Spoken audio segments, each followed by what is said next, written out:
What is going on, everyone? Welcome back to year 7 of the WKU Dynasty in college football 25, the archives, if you will. Today, we are finishing up our year 7 regular season, coming off of our year 6 national championship number 2, and here is a look at your top 25. It has been a pretty smooth second year, or third year rather, in the SEC. We find ourselves 8-1, and in this first game, we got the rivalry of Kentucky. The Kentucky Wildcats at home, very highly ranked at number 2 at this point, taking on WKU, who has been the majority winner of this rivalry, but Kentucky has taken us down before. Always a team to be on the lookout for. A lot better in this dynasty than they are in real life. We got this game, we got the game against Florida, and then we are playing our third straight SEC championship, which could be crucial in determining our position in the college football playoffs. Kentucky starting out with the ball here first. The defense performed well, getting them to a 3rd and 12 here, but from the shotgun, the receiver's gonna break away, and it's a quick touchdown for the Kentucky Wildcats at home in the beautiful blue uniforms. Here comes WKU in the all-black. How did they respond with the stadium pulse? Here is Tyron Knott in his sophomore season. No one's even near Nick McNeil. The sophomore connection, the best QB wide receiver connection in college football. Of course, Nick McNeil, your Heisman Trophy winner from last year. We're going to try and pad his stats this video and see if we can get him Heisman number 2 and get back-to-back Heismans for the first time in our dynasty's history. We would hold them to a field goal here on 4th and goal. These these chip shots aren't a guarantee, but they do knock that one in, the chip shot. And the defense of Kentucky would hold up pretty decently. They're going to have another opportunity here on 3rd and 4. They get the screen away. They convert the first down, breaking multiple tackles, and that is going to set up a 1st and goal try from the 3rd and goal at the 1. Single back formation, man in motion, and he's going to be stopped again, diving for the goal line. It's going to be another 4th and goal stand, and Kentucky will settle for 3 again. So far owning us at the line of scrimmage, but only able to go up 1 possession here. And let's see how Tyron Knott and the offense can respond. Getting the defense mixed up in motion. Throwing up a one-on-one. McNeil, back of the end zone! Right in the breadbasket. You are kidding me. Tyron Knott is him. Mobile as Lamar Jackson and accurate as Joe Burrow. This kid is a nightmare to play against. And Nick McNeil, of course, as Peter Keys is going to read that one himself. The middle linebacker makes the interception. And WKU feeling the momentum now here on the road, playing villain to these Kentucky fans.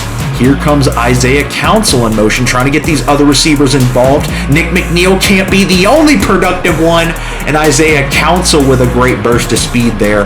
We would get stopped, though, and it would force us to take 3. These chip shots, once again, aren't easy. Jamarcus Barr's fairly reliable, going to sneak that one in the bottom left corner, and we improve, going up 17-13 here in the second half. Been a more defensive game than we are accustomed to, still striking on our big plays. Here comes a big shot for Kentucky! It's Sean Lamar with a heck of a grab, the separation from the defenders there, and Kentucky now back up 20-17. Who can have more big plays in the rivalry of Kentucky? Wide open, there's Isaiah Council getting involved again. That's a nice strike up to midfield for number 86. Still down 3. Still in our own territory. 2nd and 20. Not gonna have a man open. There is Benji Poole. Benji Poole with the breakaway speed. Another big play touchdown. Benji Poole, our wide receiver 4 senior, makes a huge play in the Kentucky Bowl. Kentucky versus Western Kentucky. WKU back up 4. Another strike over the middle. The QBs are going at it late in this game. into the third quarter. Last play. Here comes Kentucky. Play action. That's going to be a beautiful comeback route. Manages to hang on to the ball. And it has been a quite action-filled game. 24-20 heading into the fourth quarter. Once again, this game huge in SEC standings and in national polls. 4th and 3 here. They're going to go with the run that's going to get blown up. What were you thinking? Stupid play call. Can we take advantage and put this game away? Less than 5 minutes, WKU with a 4-point advantage. Can we be cold-blooded? Pressure right away. Tyron Knott recognizes that's a beautiful strike. 2, Jeremy Skaggs trying to run out the clock. Here is the junior, number 1, Nick Elkins, as we're wasting more play clock. He's got blockers. He's got some shifty abilities. And he just dropped the ball. WKU with all the momentum and opportunity to put it away. Kentucky now has a chance because of that silly turnover. A great hit from the linebacker. That is going to be a missed tackle. That is going to be a first down for Kentucky. Time out, Wildcats. 2nd and goal from the 1. We have held firm on the 1-yard line today. Can we do it again? That same dive gets denied. It's Dion Marvin making the play. 3rd and goal from the 1. A quick strike straight to the freshman. Number 1, Lane Wilkins, the star development player, is gonna put a cap on this one. Terrible throw, and this defense somehow with 3 1-yard stands. Tyron Knott brings home player of the game, sponsored by Discover, and WKU is going to have a much higher top 25 rating after that one. We've only lost to Alabama so far.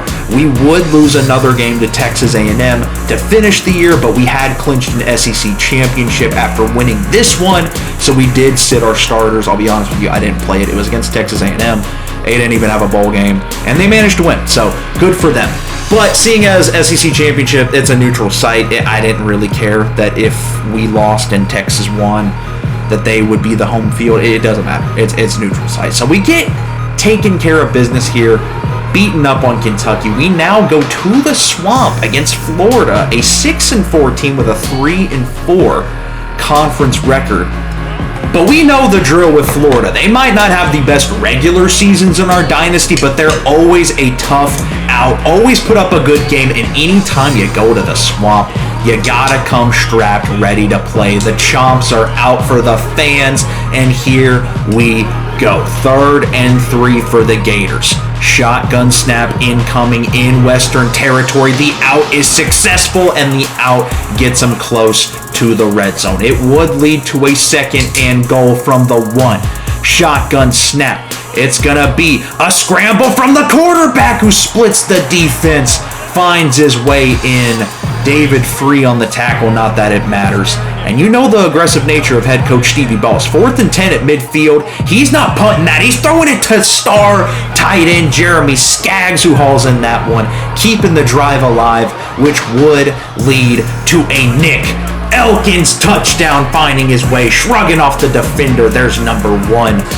Great play there that would provide our defense with momentum to get us the ball. Here is a 3rd and 14 from Tyron Knott, scrambling out of the pocket, waiting for someone to get open. He's got 2 right next to each other. Nick McNeil and Jeremy Skaggs were both wide open. He's going to hit McNeil, and 1st and goal from the 1. It doesn't get much easier than a Tyron Knott QB sneak, adding to his rushing touchdowns on the year. WKU with an established 7-point lead right before halftime, but Florida with a chance to tie it up. And what is the corner doing there? Giving away a free touchdown to Lowry Hunt, and it would lead to us going into halftime tied. 3rd quarter, not with the pressure. He doesn't get rid of it in time. It's going to be a pick for the big fella, and in the Swamp, number 94's taking it back. I'm not even going to try to say his last name. That's 47 yards Western was just up 14-7. They now find themselves down 7. Nothing a Nick McNeil Hail Mary can't solve, getting us right back into striking distance. Tyron Knott, little underthrown there. That might have been a touchdown if he led him perfectly, but it would lead us to a 2nd and goal. Jet touch pass. Here it comes. That's easy money. Coke, butter, cheese. Is that Timote Simon? You bringing that one in, and it would be a tie game yet again. 3rd quarter, Florida trying to get more momentum. This would be the biggest dub of their season. A beautiful strike, threading the needle for the defenders. Nice throw there from Florida's quarterback, leading to them getting a red zone opportunity. 3rd and 6.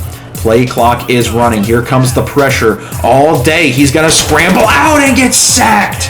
That's going to force him to a field goal on 4th and 12. And that leaves a window of opportunity for Western to reclaim this lead.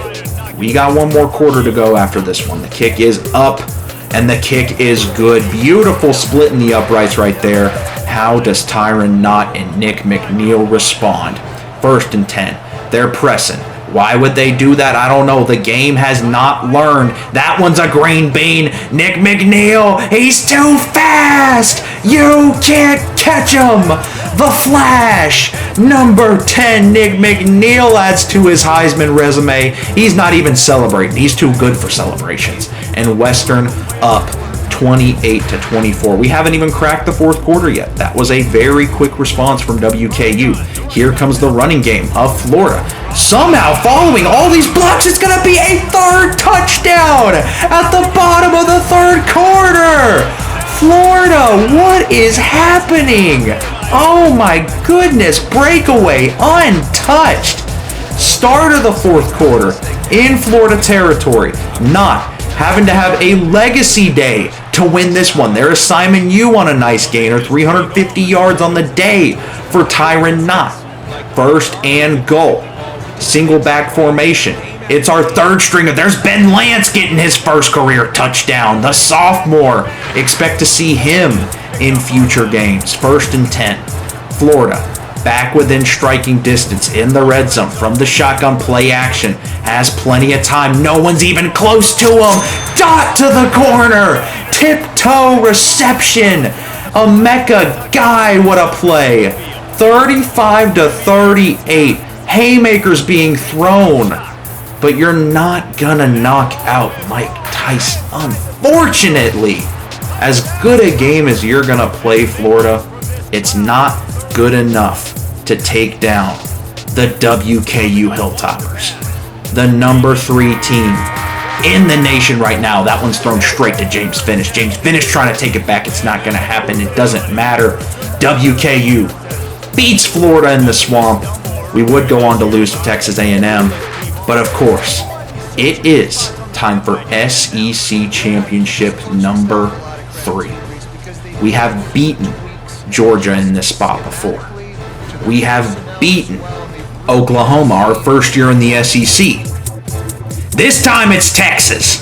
The Longhorns, post-Arch Manning. This is all computer generated. They are averaging 35 a game. Look at those stats from Nick McNeil. 2.1K, almost 2.2K, and 24 touchdowns. If we can get him 30 tuds, I mean, a 6-touchdown SEC championship's a pretty tall order.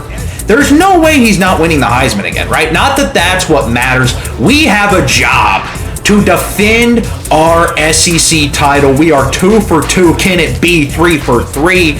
Nick Bananas, we saw him earlier this year, the Texas quarterback. We had a really good game against Texas, but we did prevail. So they're looking for revenge, and I think their first SEC championship since joining the SEC, unless they won one before we joined the SEC, because this is Dynasty. I'm thinking real life. I don't know. But regardless, the unis are clean. It's number 8 versus number 15. I don't think Texas is going to the college football playoff if they win this, so this probably means more to them. But we could potentially get bounced if we lose this. I don't think we would, as Nick Elkins is going to open up the day with 7 yards. But we know if we win, we likely have a bye. So we treat this like it's a playoff game. It's a conference championship. 3rd and 7. McNeil waiting over the middle. Jeremy Skaggs says, "Get the fuck off me, Derrick Henry. Sit down." What a stiff arm. My goodness. First and 10 later on in the drive, trying to make an impression early that we are not gonna stop scoring. As hard as it is to score in our defense, our offense is the star. That was a good play, getting the speedster Nick McNeil into open space. Here is Steven Wilson, our RB2, finds a lane there, and it would bring up 4th and goal. This would be sketchy here on the 1-yard line. Tyron Knott, the playmaker, gonna throw it to the back of the end zone to Mote Simon Yu with the first touchdown, plus fucking like 350 odds or whatever it is. 3rd and 5. Nick Bonanza's gonna find someone over the middle on the SEC logo. That would keep their first opening drive going. Texas, we know that they're good for their run game. Speaking of, there goes Rico Ortiz. Touchdown breakaway from midfield. Quick response from Texas. My goodness, Rico Ortiz gave us some fits when we saw him in the regular season, and that's going to be a quick touchdown for them. Not letting the play develop. That's going to be a big gain for Nick McNeil, just outrunning everyone till he runs out of field to work with, getting us right back into Texas territory. 1st and 10. Tyron Knott from the shotgun. Gonna try and get him into open space. That's gonna be a one-on-one completion! What a ball! What a reception right there from number 86, Isaiah Council, and McNeil on the juke move finishes off the drive. WKU back up 7. Texas trying to respond. Here is Nick Bananas in the background, in the backfield from the shotgun. Here comes the jet touch pass of their own. And the blocks are beautiful right there, breaking a tackle, trying to get him out of bounds. We finally do. Texas not letting off the gas here. They are getting deep into WKU territory, trying to be the first team to deny them an SEC championship. Bananas has a man over the middle, wide open. Finds a hole in the coverage right there, and is back to a tie game. You know Tyron Knott doesn't like ties, though. Tyron Knott's a winner. Tyron Knott's a winner who just happens to have the best receiver, arguably the best player in college football, Nick McNeil, trying to add to his trophy case. Our defense would come up with a stop. That would be turned to be a crucial blow. Knott sets his feet. Oh my goodness. There is Isaiah Council again, proving to be a very strong wide receiver too, to compete with Timote Simon Yu. And on the speed option, 4th and goal again. Tyron Knott, big time players, big time plays. Takes it in himself, not even worried about the pitch. What time is it? It's my time. And WKU claiming momentum, up 28-14 going into halftime. This is a team that does not give up a lot of leads. Not looking great for Texas here, who is still holding on to a bit of hope. They would open up their first drive and get settled to a field goal. Not how you want to play, but regardless, could be beneficial for them, better than nothing. WKU trying to respond. Could we put the cap on this one? Put it away early. 1st and 10 from the shotgun. Not looking to scramble out on the run. Naked, waving at him. Nick McNeil. No one's near him. How does no one know where number 10 is on the field? It would set up a field goal regardless. We did not go get a touchdown, but that one play gets us a free 3 points, and we are back up 14. Texas holding on here. A touchdown would be really beneficial for them. How does Nick Bananas respond? He doesn't. Our defense holds on for the city. We are deep into the 4th quarter, and a touchdown here might just be enough to bring home SEC championship number 3, the Triple Crown. WKU is officially a transcendent dynasty. 3 SEC championships. 3 Conference USA championships, 2 national championships, and this team looks like they want to go back-to-back, which would be the first time we've done that in this dynasty. The final score, 45-30. Texas put up a good fight, man. That's a good team in the Texas Longhorns, but we just happen to be the best. Tyron Knott's ridiculous.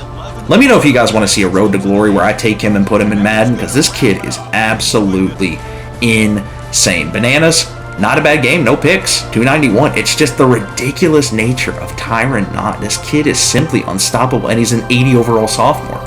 Running game, it's non-existent, but it doesn't matter. Look at the guys we have. Nick McNeil, 247 and 3. That's insane. And we still have other receivers hitting their overs in the market. That is crazy. I mean, you just can't beat them. 3 straight SEC championships for WKU and head coach Stevie Balls. And it would not be Nick McNeil winning the Heisman. It's Brandon Kopp, who we've seen in the playoffs before. Yeah, look at those stats. They're non-comparable. I mean, that is ridiculous. He's first-team All-American, so is Brandon Kopp. Those stats are not better than Nick McNeil. I'm sorry. Tyron Knott, second team. He should have been first, but, you know, it is what it is. He probably threw more picks. We are seeing USC in our first playoff matchup, the All-State Sugar Bowl. Here is how the playoffs have unfolded so far. Tennessee beat Oklahoma. They're going to play Michigan. USC beat Virginia. They're going to see us. We've played them before in our first ever playoff game. We won. Pittsburgh is going to see Ohio State. They beat Nebraska.